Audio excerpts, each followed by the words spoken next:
네, 할렐루야, 반갑습니다. 자, 우리 오늘 금요기도에 우리 처음 오신 분이 계십니다. 우리 허성희 자매님 같이 이렇게 오셨는데, 우리 지난주에 오셨던 우리 전정자 우리 자매님도 같이 이렇게 전도를 갖고 오셨어요. 그래서 환영하고 축복합니다. 금요기도회를 처음 나오는 분들은요, 이 하나님의 은혜를 고속도로로 받습니다. 그래서 오늘 큰 은혜가 임할 줄 믿습니다. 그리고 우리 유은 집사님도 이렇게 같이 나오셨는데 축복하고 환영하고 큰 은혜가 오늘 이 밤에 여러분들에게 부어주실 수 있기를 바랍니다. 또 여러분들 중심으로 환영하고 또 온라인으로 부득이하게 여기 너무 예배당에 오고 싶지만 못 오고 또 예배하는 분들도 주님의 이름으로 축복하고 또 오늘 그곳에도 하나님의 성령이 물부터 부어지는 역사가 있기를 바랍니다. 오늘은 우리가 골로새서 계속 말씀을 듣고 있는데 다리 되신 예수님이라고 하는 제목으로 우리가 하나님 말씀을 듣도록 하겠습니다. 좀 제목이 좀 이상하죠? 다리 되신 예수님. 우리 한국말은 영어도 뭐 그런 게 있는데 다리 그러면 우리 사람들 다리를 생각하기도 하고 또 이렇게 브릿지 다리도 생각하는데 오늘 제가 여러분들께 말씀을 나누려고 하는 것은 브릿지 다리를 얘기하는 것입니다. 여러분 우리는 늘 운전하는 분들은 하루에도 몇 번씩 이렇게 다리를 왔다 갔다 하는데 다리가 사실 별거 아닌 것 같지만 대단한 겁니다. 왜냐하면 이 다리는 지도를 바꿔놓고 사람들의 삶을 바꿔놓기 때문에 그래요. 우리 한국에 여러분 비행기 타실 때 다 인천공항 통해서 그렇게 들어가시잖아요. 그런데 이 비행기에 내리는 그 인천공항이 영종도라고 하는 섬입니다. 원래는 배 타고 왔다 갔다 해야 됐던 그런 외진 섬인데 지금은 다리가 놓여져 가지고 그러니까 서울까지 다리를 건너는지도 밤에는 모르게 그냥 직행해서 고속도로로 달려올 수 있어요. 이 영종도는 바다를 이렇게 가로질러서 다리를 놓은 건데 길이가 4.42km나 됩니다. 마일로는 한 2마일 정도 되겠죠. 그런데 이 다리가 들어서게 되면서부터 시작해서 이 섬이었던 제가 그림도 하나 갖고 왔거든요. 영종도. 이게 영종도 섬입니다. 멋있죠? 차를 타고 다니면 잘 못 보는 장면입니다. 그런데 이 외딴 섬이었던 이 섬이 결국은 이 육지와 연결이 돼가지고 이제는 마치 한 땅처럼 되었고요. 심지어 밤에만 왔다 갔다 하는 사람들은 다리가 있는지도 모를 정도로 그렇게 말 그대로 이 외진 섬을 말 그대로 육지와 본토와 연결을 하는 큰 역할을 하게 됐다는 것입니다. 우리 달라스도 마찬가지죠. 달라스도 여기서 이렇게 덴톤에서 왔다 갔다 하시는 분들, 우리 교인들 가운데서도 계시는 분들 계신데 꼭 호수를 건너서 이 루이스빌 다리를 건너옵니다. 지금도 거기 확장 공사를 지금 하고 있는 것 같은데 만약에 그 다리가 없다면 얼마나 불편하겠어요. 호수 바깥으로 삥 돌아와야 되고 그러다 보면 쉽게 오가기도 불편하고 시간도 많이 걸립니다. 다리다라고 하는 그것은 그래서 서로를 연결하는 기능을 하는데 이 하나님과 우리 인간 사이에도요 이런 다리가 있습니다. 그 다리가 누구냐? 바로 예수 그리스도입니다. 여러분 예수님은 이 하나님과 우리가 원래는 사실 한 공동체로 한 가족처럼 그렇게 화평하면서 재미있고 즐겁게 은혜롭게 살고 있었는데 우리 인간이 죄를 지음으로 말미암아 가지고 하나님과 우리 사이가 완전히 마치 아까 섬이 분리되듯이 그렇게 분리가 돼서 이제는 영원히 멸망받고 심판받을 수밖에 없었던 그런 운명에 우리가 처해지게 되었습니다. 그런데 예수님이 하나님의 아들이신 성부 하나님과 동등하신 그분이 이 땅에 사람으로 오셔가지고 이제는 이 우리와 하나님과 사이에 다리가 되어주셔가지고 이제는 누구든지 그 예수님을 통해서 하나님과 교통할 수 있고 또 하나님과 기도할 수 있고 하나님의 은혜와 축복과 위로를 경험할 수 있는 이런 축복이 있게 된 겁니다. 여러분 오늘 금요일 날 오셨지만은 만약 예수님이 없었다면요 우리는 이렇게 하나님께 나가서 찬양하고 기도하고 하나님께 나와 예배할 수가 없었어요. 반드시 우리는 동물을 지금도 가지고 와서 예배를 드려야 되는 상황인데 그 동물 대신 영원한 속죄 제물 대신 예수님이 우리를 위해서 십자가에 죽으심으로 하나님과 우리와의 그 사이에 다리가 되어 주셔가지고 이제는 우리가 언제든지 하나님 앞에 나가 기도할 수 있게 됐고 하나님의 은혜와 능력을 입을 수 있게 된 것을 여러분들 감사하시는 우리 모두가 되기를 주의 이름으로 축원합니다. 그래서 여러분 예수님이 우리의 다리가 되셨다 좀 약간 생소한 편이지만 이게 교회에서 흔히들 사용하는 구원이다라고 하는 표현이에요. 여러분, 우리가 예수님이라고 하는 그 다리를 통해서 하나님의 보좌 앞으로 하나님께로 나아갈 수 있게 된 것, 그리고 그 다리를 통해서 구원과 영생을 누릴 수 있게 된 것, 이것을 구원이다라고 말을 해요. 그런데 오늘날 사실 교회의 문제점은 뭐냐면 이 구원이 너무나 귀한 것인데도 불구하고 이게 얼마나 귀한지를 사람들이 잘 모르고 있다는 거예요. 저는 여러분들에게 한번 여쭤보고 싶어요. 구원이라고 하는 단어를 들을 때 여러분들은 어떤 생각이 듭니까? 옛날에 우리 한국교회 초창기 때 선교사님들이 여러분 예수 믿고 구원 받으세요. 그러니까 사람들이 교회로 막 몰려들었답니다. 그래가지고 설교를 딱 듣고 나중에 너무 잘 오셨다고 인사하고 나가는데 그분이 아니 왜 구원 안 주십니까? 그랬대요. 무슨 소리십니까? 그랬더니 그때 1원이 큰 돈이었잖아요. 구원이라고 하는 돈을 준다고 하니까 엄청 큰 돈을 주는 줄 알고 그렇게 착각을 한 사람들도 있었대요. 여러분, 구원이다라고 하는 것은 뭐냐? 영어로는 salvation이고요. 우리가 영원한 하나님과의 그 분리, 그리고 그 분리된 상태에서 지옥에 던져질 수밖에 없었던 우리가 예수님의 십자가의 죽음으로 인해 가지고 이제는 건짐을 받아서 하나님 나라의 백성이 된 것입니다. 우리가 마귀의 종, 죄의 종으로 살다가 하나님의 백성, 하나님의 은혜 안으로 들어올 수 있게 된 것이 구원이에요. 여러분, 제가 가끔씩 이렇게 신문을 보다 보면 정말 가슴 아픈 소식들이 나오는데 요즘에도 우리 교인들 안에도 이렇게 앰버 알러트라고 그래가지고 갑자기 예배 시간에 삑삑 울리는 분들 있잖아요. 이게 애들이 납치돼가지고 그 차 번호 이렇게 얘기하는 거예요. 지금도 미국에는 엄청나게 많은 아이들이 납치를 당합니다. 그리고 그 납치범들은 걸리면 거의 종신형에 처해지기 때문에 그 납치한 아이들을 정말로 유린하다가 죽이는 경우가 너무 많아요. 참 안타까운 일이에요. 그런데 여러분, 그 JC 두가드라고 하는 사람은요 18년 동안 그렇게 납치가 돼가지고 그 말 그대로 그 납치범의 완전히 성놀이개로 그렇게 살다가 간신히 탈출을 했는데 그 사이에 딸을 둘이나 낳았다고. 그래가지고 이분이 결국 책을 썼는데 프리덤, 자유라고 하는 책을 썼어요. 그래서 이게 한 1990년도에 이런 일이 있었는데 그분이 엄청나게 큰 사회적인 이슈가 된 적이 있었습니다. 저도 그분 책은 읽어보지 않고 기사만 좀 봤는데 여러분, 사람이 누군가에 의해 납치당하고 유린당하고 그렇게 종처럼 살아가야 되고 폭행당하면서 갇혀있다라고 하는 것은 너무나 고통스러운 일이에요. 그분이 아까 거기서 탈출한 이분이 프리덤이라고 하는 책을 쓴 것은 자유라고 하는 것이 얼마만큼 우리에게 소중하고 가치 있는 것인지를 우리에게 알려주기 위해서입니다. 자유 안에 사는 사람들은 그걸 잘 몰라요. 그런데 자유를 빼앗겨 보면 그 자유가 얼마만큼 소중한지를 알게 되죠. 마찬가지입니다, 여러분. 죄의 종으로 우리가 살아갈 때, 그리고 우리에게 있어서 미래라고 하는 것은 그저 절망과 허무밖에 없을 때 예수님이 우리를 위해서 십자가에서 죽어주심으로 인해 가지고 우리가 이제는 그 죄의 종 되었다가 마귀의 종이 되었다가 이제는 자유함을 얻어서 하나님의 자녀가 되고 하나님의 백성이 되었다라고 하는 것은 정말 놀라운 일이고 감사한 일입니다. 그래서 여러분, 교회가 교회다워지려고 한다면 뭐냐면 사실 이 구원의 감격이 모든 성도들에게 있어야 돼요.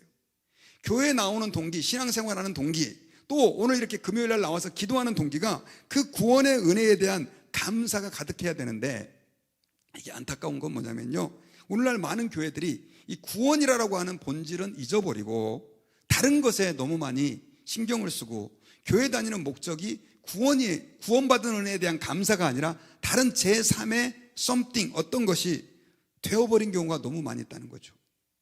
그리고 여러분, 마귀는 어떻게든 간에 교회를 흔드는데, 여러분, 교회를 흔든다 그래가지고 뭐 기둥을 갖고 흔드는 게 아니고요, 교회를 흔들면 사람들로 하여금 구원의 가치를 별것 아닌 것처럼 생각하게 만들어버린다는 거죠. 가장 소중한 구원, 내가 하나님의 백성으로 죄사함 받고 구원받는 것이 가장 소중한 것이 되어야 되는데 이 사단은 그것이 아닌 다른 것에 가치를 두게 만든다는 것입니다. 특별히 여러분, 골로새 교회가 그랬어요. 골로새 교회는 제가 여러분 몇 번 말씀드렸지만 제가 이번에 튀르키예 갔다 왔잖아요. 히에라볼리, 라오디게아, 그리고 골로새라고 하는 도시가 굉장히 가까운 거리에 있는데 굉장히 번화한 도시였습니다. 2000년 전에 그 도시였는데도 불구하고 지금 유적이 남아있는데 지금 건물도 그때만큼 못 따라갈 만큼 건축이 정교하고 너무나 화려하게 그렇게 만들어진 그곳이었습니다. 무역과 상업의 중심지가 바로 골로새였는데 문제는 그들이 돈도 많고 또 여유가 있다 보니까 거기에 이단들이 득세했는데 어떤 이단들이 득세했냐면 영지주의라고 하는 이단이 득세했습니다. 우리 한국에는 여러분 요즘 그 신천지라고 하는 이단, 또 뭐 하나님의 교회, 뭐 전능신교 하여튼 별의별 이단들이 많이 있는데, 이때는 이 영지주의라고 하는 이단이 특별히 좀 잘 산다는 사람을 중심으로 무지막지하게 퍼지고 있었습니다. 근데 이 영지주의 이단들은 뭐 여러 가지 많은 주장들을 냈지만, 특별히 예수님에 대해서 이들은 말 그대로 말도 안 되는 주장을 했어요. 어떤 주장을 했냐면, 영은 선하고 육은 악하다. 너희들 육을 가진 너희들 봐라. 맨날 죄 짓고 죄 지을 생각만 하고 있지 않냐. 그런데 어떻게 하나님의 아들이라고 하는 예수님이 육을 입어서 사람이 되겠느냐. 말도 안 되는 소리다. 예수님은 사람이 된 게 아니다. 그분은 말 그대로 영이신데 말 그대로 사람처럼 보인 거다. 이런 주장들을 영지주의가 펼쳐진 거예요. 얘기한 거예요. 그러니까 그 말을 듣고 있던 사람들은 그런가 보다 하고 예수님의 육체로 오신 것을 부정하게 되는 거예요. 여러분, 예수님의 육체로 오신 걸 부정하게 되면 예수님이 나를 위해서 십자가에서 죽은 게 어떻게 돼버려요? 아무런 의미가 아니, 영이 어떻게 죽습니까? 죽은 흉내만 낸 거죠. 그러니까 결국 우리의 구원도 이 영지주의 이론을 따르면 예수님의 십자가의 대속으로 얻는 게 아니라 깊이 사색하고 공부해서 깨달음으로 얻는다. 이게 영지주의가 가르치는 가르침인 거죠. 그러니까 사람들이 구원에 대해서 통째로 흔들리는 거예요. 오늘날 여러분, 우리 주변에 이단들이 너무 많습니다. 뭐 다 얘기할 수도 없지만 지금도 영지주의 영향을 받아서 사람들을 미혹하는 사람들이 많이 있고, 어떤 사람은 또 율법주의, 하여튼 해괴망측하게 다 뭐 이런 이단들이 많은데, 그들의 공통점은 뭐냐면 하나님께서 우리에게 값없이 주신 그 놀라운 구원의 은혜를 우리로 하여금 흔들리게 하는 것이죠. 그래서 여러분, 오늘 본문에 나오는 이 골로새서의 사도 바울은 골로새 교회를 향해서 이 구원의 문제, 예수님이 어떤 분인가라고 하는 것을 아주 분명하고 클리어하게 그 짧은 서신서에서 아주 이 골로새 교인들을 향해서 얘기를 하고 있어요. 그래서 여러분, 오늘은 아까 제가 제목을 다리 대신 예수님이다라고 잡았는데, 우리의 다리가 되신 그 예수님에 대한 부분을 사도 바울이 강조하고 있는데, 어떻게 하고 있는지, 어떻게 강조하고 있는지 우리가 본문을 중심으로 조금 더 구체적으로 한번 살펴보기를 원합니다. 자, 먼저 우리 1장 14절을 같이 한번 읽어볼까요? 시작. 그 아들 안에서 우리가 속량 곧 죄사함을 얻었도다. 자, 우리가 앞에서는 이 사도 바울이 예수님이 어떤 분인가 우리 오늘 본문 읽기 전에 계속해서 말씀을 했는데, 예수님은 만물보다 먼저 계신 하나님 아버지와 동등하셔가지고 성자 하나님으로 세상을 창조하신, 그리고 온 세상에 잘났다고 하는 왕들도 다 그 예수님을 통해서 통치를 받고 다스림을 받는 그런 높으신 분이 예수님인 것을 얘기를 했어요. 그리고 그분은 만물보다 먼저 계신 창조주 하나님이시다라고 하는 것을 얘기했고요. 그 다음에 18절에 보면 그 위대한 우리의 이 교회의 머리가 되신 분이 예수님이다, 이런 얘기들을 했습니다. 사실 골로새서가 그냥 성경을 읽다 보면 너무 표현이 어렵고 쉽게 이해가 가지 않지만, 예수님은 하나님 아버지와 동등하신 창조주요 교회의 머리시요 찬양받기에 합당하신 온 만물보다 으뜸이신 분이다라고 하는 걸 얘기하고 있는 거예요. 그러면서 오늘 본문에서 이제 특별히 그 14절에서는 예수님의 어떤 부분을 강조했느냐면, 예수님이 바로 우리의 죄값을 지불하신, 우리의 죄를 속량해 주신 분이다 라고 하는 걸 얘기를 했고요. 그리고 15절에서는요, 그분은 하나님의 형상이요 모든 피조물보다 먼저 나신, 그래서 하나님 아버지와 동등하신 그분이 우리의 죄를 용서해 주신 우리의 구원자가 되신, 제가 지난번에 속량이라는 말씀 드렸죠. 속량이 무엇인지 말씀드렸죠. 속량이라고 하는 것은 값을 지불하고 사오는 걸 얘기합니다. 예수님이 십자가에서 우리의 죄를 위해서 대신 죽으시고, 우리를 죄의 노예, 사단의 노예, 또 절망의 노예, 죽음의 노예로 살고 있었던 우리를 예수님이 건져내 주신 것이죠. 그런 위대한 일을 하셨다라고 말씀을 하고 있습니다. 그런데 특별히 여러분, 이 예수님은 오늘 이 골로새서 15장에 보면요, 그렇게 우리를 위해서 죽으신 분이 어떤 분인가라고 하는 것을 얘기하고 있는데, 15절에 보면 그는 보이지 아니하시는 하나님의 형상이요 피조물보다 먼저 나신 자다. 자, 예수님이 우리를 위해서 십자가에서 죽으신 그 사랑이, 또 그 은혜가 얼마나 위대하냐면, 바로 예수님은 하나님 아버지를 이 땅에서 보여주시는 분이라는 거죠. 그래서 제가 자주 강조했지만 예수님은 하나님 아버지가 아닙니다. 그러나 예수님은 하나님 아버지를 이 땅에서 가장 잘 보여주는 정말 위대하신 분이에요. 예수님의 십자가의 은혜가 크고 감사한 이유는 그렇게 높으신 하나님 아버지를 대변할 정도의 그 예수님이 우리의 죄를 위하여 십자가에서 죽으셨다는 것입니다. 그러니까 우리는 예수님을 보이지 않는 하나님의 형상이라고 말할 수 있는 것이죠. 여러분, 이걸 좀 더 잘 이해하기 쉽게 제가 좀 말씀을 드릴게요. 여러분, 만약에 여러분들에게 누군가가 편지를 보냈어요. 그런데 그 편지를 여러분들이 딱 받고 나서 읽어보니까 이 누가 보냈는지 뒤에 이 발신인이 안 써 있어요. 그런데 만약에 여러분들이 잘 아는, 늘 편지를 거래하는 사람으로부터 편지가 왔다고 한다면 여러분들은 그 편지를 받아보고 나서 이거 발신인은 빼먹었지만 친구 누구누구가 보냈네, 혹은 가족 중에 누구누구가 보냈네라고 추정해 볼 수 있죠. 마찬가지죠. 여러분, 예수님을 우리가 사실 하나님 아버지의, 보이지 않는 하나님 아버지의 형상이다라고 말할 수 있는 이유는 뭐냐면 바로 예수님이 그런 역할을 하고 계신다라고 하는 것입니다. 제가 지난주에 김도인 목사님이라고 하는 분의 책을 아주 은혜롭게 읽었습니다. 너무 책이 재밌어가지고 밤에 잠도 안 자고 그렇게 읽었는데, 이분은 제가 늘 그분 책을 좀 읽고 싶어가지고 이렇게 참 간절히 갈망하고 있었던 분이에요. 그런데 이제 책을 제가 뒤늦게 읽게 됐는데, 이분에게 대해서는 제가 참 독특한 에피소드가 있어요. 어떤 에피소드가 있냐면요, 저는 지금도 30년 설교를 했지만 설교에 대해서 계속 공부를 합니다. 어떻게 설교를 하면 하나님의 말씀을 잘 전할 수 있을까, 성도들이 쉽게 이해할까. 그래서 그 설교에 대한 책들을 많이 읽고, 또 책뿐이 아니라 인터넷에서 좋은 글들이 많이 올라와요. 그러면 그걸 검색해서 찾아 읽고 공부를 계속 하고 있습니다. 그런데 이렇게 글을 읽다 보면, 죄송합니다, 쓰레기 같은 글이 있고요, 어떤 글은 너무나 말 그대로 기가 막힌 글들이 있어요. 와, 이분 정말 제대로 설교에 대해서 글을 썼구나 해가지고 그 글을 막 빠져들어가게 읽게 만드는 그런 분들이 있는데, 문제는 제가 너무 그 글이 좋아가지고 나중에 보통 이렇게 글을 인터넷 같은 데 쭉 읽다 보면 누가 썼다는 게 제일 마지막에 나오잖아요. 보니까 이분이 김도인인 거예요. 그래서 이분 괜찮은 분이네. 그러고 나중에 또 이제 한 몇 달 뒤에 또 이렇게 공부를 하다가 이렇게 찾아보니까 또 설교에 대해서 너무 좋은 글이 있는 거예요. 그래가지고 보니까 또 이름이 김도인이신 거예요. 그래서 희한하네. 내가 사실 인터넷에 너무 자료들이 많으니까 좋은 자료를 찾기 쉽지 않은데 어쨌든 계속해서 그분 글이 걸리는 거예요.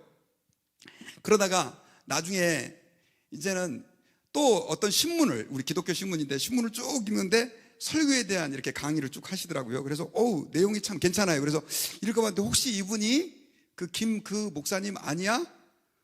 그랬는데요, 정말 놀라운 거는 끝에 글을 다 읽는 순간 그분 이름이 나오잖아요. 김도인이신 거예요. 그래가지고 제가 깜짝 놀랐어요. 그러면서 이분은 어떤 글에 대한 사상이 있고 필체가 있구나 하는 걸 깨달게 된 거죠. 여러분, 제가 지금 이 말씀을 드리는 이유는 뭐냐면, 예수님은 하나님 아버지를 가장 잘 나타내는 분이고 하나님 아버지를 가장 잘 반영하시는 분이에요. 그러니까 우리가 예수 그리스도를 믿기만 하고 그분을 뵙기만 하고 그분을 듣기만 해도 우리는 충분히 하나님을 알 수 있는데, 그분이 그러면 어떤 일을 하셨느냐, 오늘 본문에서는 우리를 구속하시되 어떤 방법으로 구속하신다라고 얘기를 하고 있냐면, 골로새서 1장 20절부터 22절까지는 십자가의 피로 화평을 이루셔서 만물고 땅에 있는 것들이나 하늘에 있는 것들이 그로 말미암아 자기와 화목하게 되기를 기뻐하심이라. 전에 악한 행실로 멀리 떠나 마음으로 원수가 되었던 너희를 이제는 그의 육체의 죽음으로 말미암아 화목하게 하사 너희를 거룩하고 흠없고 책망할 것이 없는 자로 그 앞에 세우고자 하셨으니. 자, 예수님의 그 구속은, 그리고 정말 하나님 아버지와 동등되실 정도로 찬양받기에 합당하신 그분이 우리를 위해서 베풀어 주신 그 구원은, 예수님이 말 그대로 하나님과 우리를 화목하게 하신, 아까 제가 서두에 얘기했던 것처럼 다리 놓으신 그 방법을 통해서 이루신 것이다 라고 하는 것을 얘기해 주고 있습니다. 그러니까 예수님의 우리를 위한 구속, 또 예수님의 우리를 위한 그 놀라운 사랑은 결국 하나님과 우리의 다리가 되심으로 성취를 해주셨다는 거예요. 특별히 여러분, 20절에 보면요, 20절에 다시 한번 보면 그의 십자가의 피로 뭘 이루사? 화평을 이루사. 자, 예수님이 십자가에서 죽으심으로 하나님과 우리와의 그 사이에 평화를 만들어 주신 것이죠. 그리고 하늘에 있는 것들이 그로 말미암아 자기와 화목되기를 기뻐하셨다라고 말하면서 예수님은 화목케 하시는 일들을, 화평케 하시는 일들을 하셨다는 것입니다. 그러면서 21절과 22절에서는 악한 행실로 멀리 떠나 원수가 되었던 우리, 자, 우리를 성경에서는 하나님의 원수로 얘기할 때가 너무 많아요. 로마서 5장 10절에서도 오늘 제가 새벽에도 그 얘기를 했는데, 우리를 하나님의 원수라고 얘기를 하고 있는데, 그런 원수가 되었던 우리를 22절에 보니까 예수님이 육체의 죽으심으로 화목하게 하사 우리를 거룩하고 흠없고 책망할 것이 없는 자로 그 앞에 세우실 수 있도록 해줬다는 것입니다. 그러니까 예수님의 십자가의 죽음의 의미는 원수되었던 우리, 그리고 아까 말씀드렸던 것처럼 외딴 섬처럼 분리돼 가지고 이제 멸망당할 수밖에 없는, 지옥에 던져질 수밖에 없었던 우리를 결국 예수님이 십자가에서 죽으심으로 하나님과 우리와의 다리를 놓아주었다는 것입니다. 예수님의 행하신 그 놀라운 일들 가운데 가장 위대한 일은 그것입니다. 예수님이 이 땅에 오셔서 병자를 고쳐주기도 하고, 또 예수님은 정말 마음 아파하고 힘들어하는 사람들의 위로자가 되기도 했지만, 가장 중요한 것은 죄로 인해서 지옥에 던져질 수밖에 없었던 우리를 예수님이 십자가에 죽어주심으로 인해 가지고 하나님과 우리 사이에 친히 다리가 되셔가지고 이제는 우리를 하나님께로 인도하는, 예수님을 통해서 우리가 하나님께로 나아가 천국에 갈 수 있는, 하나님의 백성이 될 수 있는 그런 특권을 허락해 주셨다라고 하는 사실을 우리가 기억해야 됩니다. 특별히 여러분, 하나님과의 우리 인간의 이 깨진 관계는 여러분 우리가 잘 아시는 것처럼 아담과 하와의 범죄 때문에 일어났습니다. 아담과 하와가 하나님 앞에서 따먹지 말라고 한 선악과를 따먹음으로 말미암아 우리 인간은 이제는 하나님과 완전히 분리가 돼버렸는데, 예수님은 십자가에 자기의 목숨을 내어주심으로, 피를 흘리심으로 우리와의 관계를 회복시켜 주셨던 것입니다. 여러분, 하나님과의 관계에 있어서 다리가 되신 예수님은요, 자기를 희생하셨고요, 피를 흘려 죽어주심으로 하나님을, 우리와 하나님과의 그 화평을 이루셨다는 사실을 우리가 믿어야 합니다. 여러분, 이 세상에 어떤 상태, 또 어떠한 상황이든지 사실은 희생 없이 깨진 관계가 회복되지는 않습니다. 저는 그런 적이 있었습니다. 달라스에서 꽤 오래전 일인데, 제가 좋아했던 어떤 목사님하고 또 평신도 사역자가 있었는데, 이분들이 사이가 굉장히 갈라졌어요. 그래가지고 별것 아닌데 이 평신도 사역자가 좀 말을 좀 실수해서 그 목사님에게 했어요. 그러다 보니까 이 목사님이 마음이 상해가지고 내가 다시는 그 인간 안 보겠다 이렇게 된 거예요. 근데 저는 양쪽과 다 친한 사이다 보니까 참 곤란하더라고요. 그래가지고 어떻게 좀 화해시켜 보려고 했는데, 이 목사님을 만나면 계속해서 그분에 대한 얘기만 나오면 불평과 불만, 또 그분에 대한 섭섭함을 저한테 막 얘기하니까 저도 마음이 좀 불편하고, 그렇다고 그분을 대변할 수도 없는 거고, 그래가지고 나중에는 결국 제가 기도하는 가운데 이 두 분들을 좀 화해시켜야 되겠다 해가지고 결국 이 바쁜 시간을 쪼개가지고요, 이 목사님에게 아주 비싼 밥을 제가 사줬습니다. 그리고 아예 평상시도 하지도 못했던 그 이야기를 하면서 목사님, 그분하고 이렇게 화해하셔야죠. 참 이렇게 많은 얘기들을 했습니다. 얘기도 좀 들어주기도 하고, 하여튼 뭐 그렇게 하고, 또 그 평신도도 만나가지고 또 같이 밥 먹으면서 얘기하고 해가지고 결국 이 두 분이 화해가 됐어요. 할렐루야. 사실 저는 엄청난 시간과 밥값을 희생했잖아요. 그런데 사실 깨진 관계에 있었던 이 두 사람을 화해시키는 것도 이런 희생이 필요한데, 하나님과 우리와의 이 깨진 관계를 완전히 회복시키는 데는요, 말 그대로 엄청난 희생의 대가가 필요했고요, 그것이 바로 하나님 아버지와 동등하셨던 예수님이 이 땅에 오셔서 십자가에서 죽으심으로 우리와 하나님과의 관계를 회복시켜 주신 것이다 라고 하는 것입니다. 특별히 여러분, 오늘 제가 다리 되신 예수님을 계속 이야기하는 것은, 예수님께서 이렇게 이 땅 가운데 오셔서 하나님과 우리와의 깨진 관계를 화목하게 해 주심으로 이제는 우리가 하나님과 화평을 누릴 수 있게 되었다라고 하는 것, 그리고 하나님 아버지 앞에서 언제든지 우리가 주님의 은혜를 누리고 또 하나님의 자녀된 축복을 영위하면서 즐기면서 감사하면서 살 수 있게 됐던 이 은혜를 우리가 기억하면서 그 은혜를 증거하며 감사하며 신앙생활을 해야 된다라고 하는 사실을 기억해야 됩니다. 그래서 성경에서는요, 예수님이 우리를 위해서 화목제물이 됐다라고 하는 표현들을 굉장히 많이 써요. 에베소서 2장 14절 거기에 보면 예수님의 그 십자가의 죽으심에 대해서 이렇게 표현을 했습니다. 우리 같이 한번 읽어봅시다. 시작. 그는 우리의 화평이신지라 둘로 하나를 만드사 원수된 것 그 중간에 막힌 담을 자기 육체로 허시고 16절 또 십자가로 이 둘을 한 몸으로 하나님과 화목하게 하려 하심이라 원수된 것을 십자가로 소멸하시고. 아까 제가 경험했던 얘기를 했지만 진짜 사람 사이에 깨진 것을 화목하게 하는 것도 쉽지 않은데 예수님은 우리와 하나님과의 그 영원한 분리, 그 분리로 인해서 멸망당할 수밖에 없었던 우리를 이제는 하나님의 자녀가 되게 하고 하나님의 영광의 나라의 백성이 되게 해주셨다는 사실을 여러분들이 저와 여러분들이 꼭 기억해야 합니다. 그러면 자꾸만 골로새서에서 이걸 강조하는 이유가 뭘까요? 그 이유는 많은 사람들이 신앙생활을 처음에는 예수님 때문에 하지만 시간이 지나다 보면 이 본질이 뒤바뀌어 버립니다. 특별히 여러분, 저도 어린 나이에 목회자로 헌신을 하고 교회에서 많은 시간을 보내고 교회를 하다 보니까 저도 모르는 사이에 어느 순간인가 내가 예수님께서 나를 구원하셔서 영원히 멸망의 지옥에 갈 나를, 하나님의 심판받아서 죽을 수밖에 없었던 나를 위해서 십자가에 죽어주신 그 은혜 때문에 한다는 생각을 잠깐 잊어버릴 때도 있다는 거죠. 이건 우리 모든 성도들에게 다 똑같은 내용이라는 거죠. 더더군다나 여러분, 이단들은 우리로 하여금 자꾸만 예수님이 아니라 다른 것들에 포커스를 맞추도록 우리를 혼란스럽게 하고 있다는 것입니다. 그래서 사도 바울은 골로새서 1장에서 그 골로새 교인들에게 당부를 하는 거예요. 23절에 보니까, 자, 같이 한번 읽어볼까요? 시작. 만일 너희가 믿음에 거하고 터 위에 굳게 서서 너희 들은 바 복음의 소망에서 흔들리지 아니하면 그리하리라. 이 복음은 천하 만민에게 전파된 바요 나 바울은 이 복음의 일꾼이 되었노라 라고 말하면서 우리가 믿음에 거하도록 말씀하고 있습니다. 여러분, 믿음에 거하라 라고 하는 말은 믿으라는 얘기인데 그냥 믿으라라고 표현하지 않고 믿음에 거하라, 믿음에 머물러 있어라 라고 말하는 것은 우리의 믿음이 어떤 때는 흔들리고 어떤 때는 변질될 수도 있기 때문에 그런 것입니다. 사실 여러분, 성경에서는 하나님이 우리를 한번 선택해서 구원하면요 그 구원을 빼앗지 않습니다.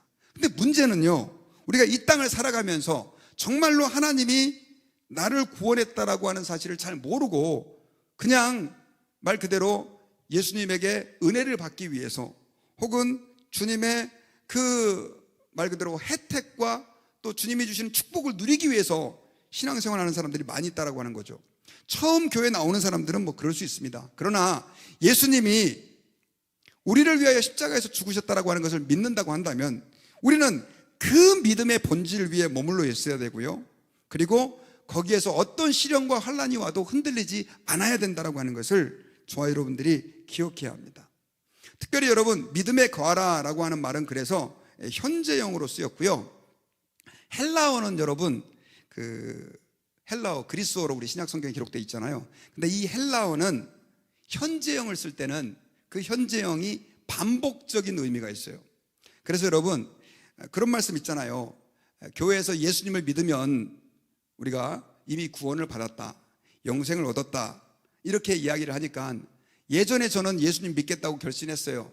저는 예수님 믿겠다고 예전에 손 들고 또 영접 기도도 하고 세례도 받았어요 하면서 현재 신앙생활을 별것 아닌 것처럼 생각하는 분들도 계세요. 그러나 여러분, 그렇지 않습니다. 믿음이다라고 하는 것은 현재형이어야 되고 계속해서 우리가 그 예수님을 붙들고 살아가는 거예요.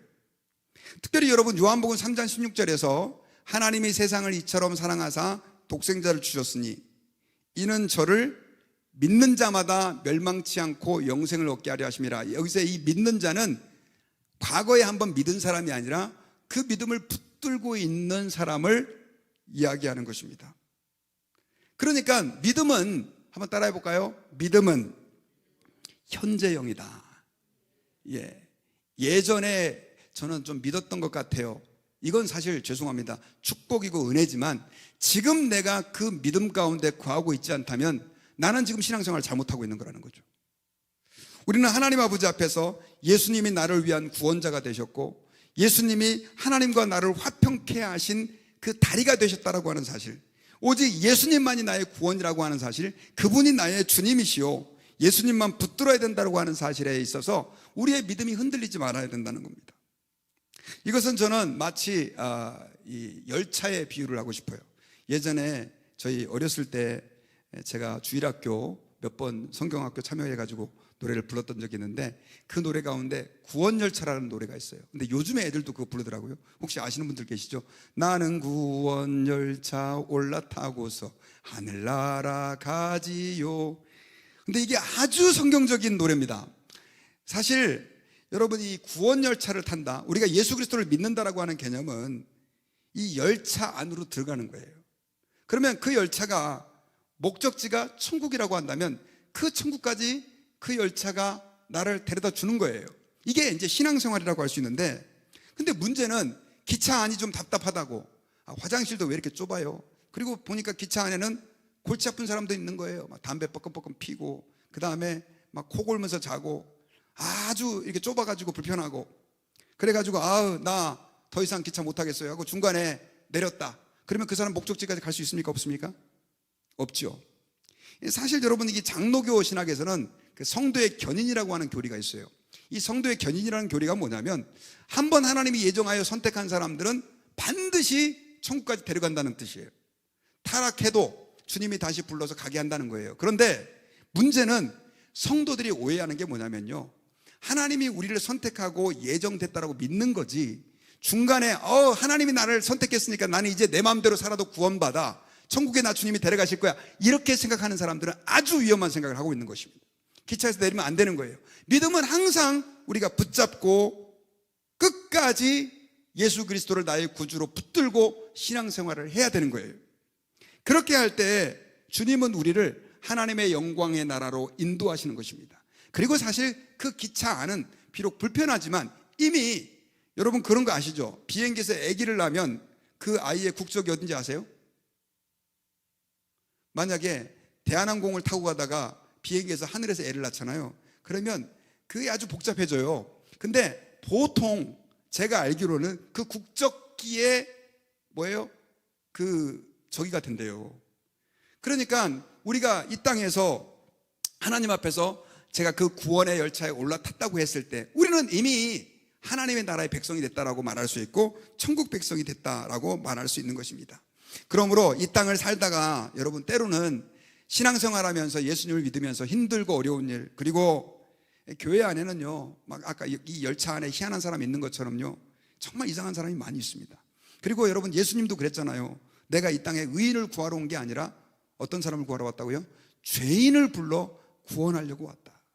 병원이 건강한 사람을 위해 있지 않지 않느냐, 의사가 아픈 사람을 위해 있는 것처럼 나는 죄인을 위해서 왔다라고 말한 것처럼 교회 안에는요, 그래서 죄인들이 많고 또 문제가 있는 사람들도 많습니다. 그럼에도 불구하고 우리가 하나님과 우리의 브릿지, 다리가 되어주신 그 예수 그리스도 안에 있을 때, 그분을 붙잡고 우리가 하나님 앞에서 믿음의 그 삶들을 예수님을 중심으로 살아갈 때 결국 주님께서는 우리를 통해서 하나님의 영광의 나라로 이끄시고 또 그 안에서 지금 이 땅을 살아가면서도 우리에게 하나님의 풍성하신 은혜, 하나님이 약속하신 그 축복들을 저는 쏟아 부어 주실 것이라고 믿고 있습니다. 특별히 여러분, 그러므로 저와 여러분들이 신앙생활하면서 절대로 우리는 흔들리지 말아야 합니다. 하나님의 그 약속을 믿고 예수님 안에 있다는 것이 나에게 얼마만큼 축복인지를 우리는 기억하고 그 확신 가운데서 거해야 돼요. 그래서 사도 바울은요, 오늘 아까 우리가 함께 읽었던 그 본문에 보면은 우리 23절에 다시 한 번만 같이 읽어볼까요? 만일 너희가 믿음에 거하고 터 위에 굳게 서서 너희의 들은 바 복음의 소망에서 어떻게 하지 않냐면 흔들리지 않냐면 그렇게 될 것이다. 그리고 이 복음은 천하 만민에게 전파된 바요, 나 바울은 이 복음의 일꾼이 되었노라 라고 하는 말을 붙여요. 특별히 우리가 흔들리지 말아야 된다, 그리고 견고하게 믿음 위에서 끝까지 나아가야 된다라고 하는 걸 얘기하면서 이 복음이 천하 만민에게 전파됐다라고 말하는 이유는 뭘까요? 그건 뭐냐면, 사실 여러분 모르겠습니다. 모태신앙인 분들은 그걸 잘 경험해 보셨는지 모르겠지만 저는 고등학교 때 예수를 믿었습니다. 이미 나름대로 세상적인 사고가 다 자리를 잡은 다음에 예수를 믿었는데요, 믿고 나서도, 은혜를 받고 나서도 잠깐 정신을 차리면 이 성경이 사실일까? 하나님이 진짜 살아계실까? 천국과 지옥은 진짜 있는 거야? 가끔씩, 항상은 아니었고요, 가끔씩 의심이 팍 찾아와요. 그러면서 내가 지금 뭐 하고 있는 거지? 분명히 성경은 사실이고 천국과 지옥이 있고 하나님이 살아계시는데, 그리고 예수님이 나를 위해서 십자가에 죽어주셨는데, 그럼에도 불구하고 헷갈릴 때가 있어요. 진짜 모르겠습니다. 여러분들도 그런 거 경험해 보셨는지 모르겠지만 그게 꽤 오래 갔어요, 저는. 그런데 저뿐이 아니라 저 같은 사람이 참 많이 있다는 거죠. 그래서 사도 바울은 오늘 본문에서 어떻게 흔들리는 그들을 권면하고 있냐면요, 이 복음은 어떻게 해요? 천하 만민에게 전파된, 그리고 수많은 사람들을 살리고 구원하고 있는 능력이니까 의심하지 말아라, 이 얘기를 지금 하고 있는 것입니다. 여러분, 예수님이 12명의 제자를 뽑아서 하나님 나라의 복음을 가르쳤습니다. 그런데 특별히 1세기죠. 그러니까 예수님께서 이 제자들을 불러가지고 성령을 보내주시고 교회가 생기고 사도 바울이 복음을 증거해서 교회가 생겨나고 요한계시록까지 기록될 때 시간을 한 70년 정도로 봅니다. 그게 이제 1세기인데 그동안 기독교인들이 어느 정도로 부흥을 했느냐, 정확한 건 알 수 없지만 역사학자들은 12명의 기독교인이 70년 만에 200만 명이 됐다고 믿어요. 몇 명이요? 별로 안 놀라시네요. 70년 만에 12명이 200만 명으로 부흥이 됐어요. 지금 사도 바울은 이 복음은 너희들이 지금 이 믿고 있는, 이거 진짜 맞아? 정말 예수님이 우리의 구원자가 맞는 거야? 그분이 우리의 화목제물이 되신 거 맞아? 그분이 하나님의 아들이 혹시 진짜 말 그대로 누구 말대로 영주주의자 말대로 그거 그냥 환상 아니야? 혹은 그냥 어떤 사람이 그냥 사람 선동해가지고 이렇게 미혹한 거 아니야? 이렇게 혼란스러운 시대에서 아니다, 이 복음은 천하 만민에게 증거된 그런 능력 있는 하나님의 구원의 소식이다라고 하는 것을 얘기하고 있는 것입니다. 그러면서 나도 거기에 일꾼이 되었다고 고백을 해요. 여러분, 사실 사도 바울이 200만 명이나 되는, 정확한 통계는 알 수 없지만 전 세계에 그렇게 많은 그리스도인들이 퍼졌을 때 그는 그 복음이 우리를 살리는 것이고 하나님의 구원의 능력이라고 하는 것을 확신하고 있었어요. 사실 전 세계 인구에서 200만 명이면 많은 숫자는 아니지만, 그러나 그것을 가지고 좀 확인하고 흔들리지 말라라고 사도 바울은 권고하고 있었던 것이죠. 그런데 여러분, 오늘날은 어떠냐? 제가 오늘날 통계를 좀 봤거든요. 제가 요즘 인구 통계를 안 봐가지고 이번에 설교 준비하면서 좀 인구 통계를 좀 봤는데 깜짝 놀랐어요. 지금 세계 인구가 81억이 됐습니다. 2024년도에 그렇게 많아졌어요. 그런데 그 가운데 종교를 가진 사람이 71억입니다. 71억. 근데 그 가운데 기독교인이 26억이고요 무슬림이 20억이에요. 예수 그리스도를 하나님의 아들로 우리의 구원자로 믿는 사람이 세계 종교 인구의 32.3%. 많아요, 적어요? 엄청나죠? 근데도 우리는 100%가 다 믿게 해야 되니까 사실 무조건 많다고는 하면 안 돼요. 우리는 100%가 예수 믿게 될 줄 믿습니다. 절반 이상은 아직도 예수님 못 믿는 거예요. 그런데 어쨌든 세계 인구의 32.3%라는 사람이 예수님을 하나님 아버지와 우리의 다리가 되신 유일한 구원자라고 지금 믿고 있는 거예요. 근데도 굳세어라 금수나, 예수님이 그분이 하나님의 아들이고 죽었다 살아나고 말이 되냐고 안 믿는 사람들이 너무너무 많다는 거죠. 그리고 믿다가도 조금 시험이 오면 흔들리고 세상의 유혹이 오면 세상으로 가고 그런 사람들이 너무너무 많아요. 여러분, 사도 바울은 지금 너무나 많은 사람들이 천하 만민이 지금 복음을 듣고 예수 믿고 있으니까 흔들리지 마십시오라고 권고하고 있다는 사실을 기억해야 합니다. 그러므로 여러분, 저와 여러분들이 신앙생활할 때 확신 가운데 거하실 수 있기를 주의 이름으로 축원합니다. 그리고 특별히 여러분, 우리가 가장 중요한, 제가 지난주일부터 계속해서 강조하는데 신앙생활의 본질이신 우리 예수 그리스도와의 그 관계를 한번 좀 저희들이 오늘 이 밤 금요일에 한번 점검을 해봤으면 좋겠습니다. 특별히 이민교회는요, 제가 최근에 와가지고 계속해서 주님 앞에 받는 부담이 뭐냐면, 제가 너무나 열심히 저도 설교를 한다고 했는데 정말 내가 본질이 아닌 다른 것들을 좀 많이 얘기하지 않았는가 하는 생각을 하나님이 요즘에 많이 하게 하셨어요.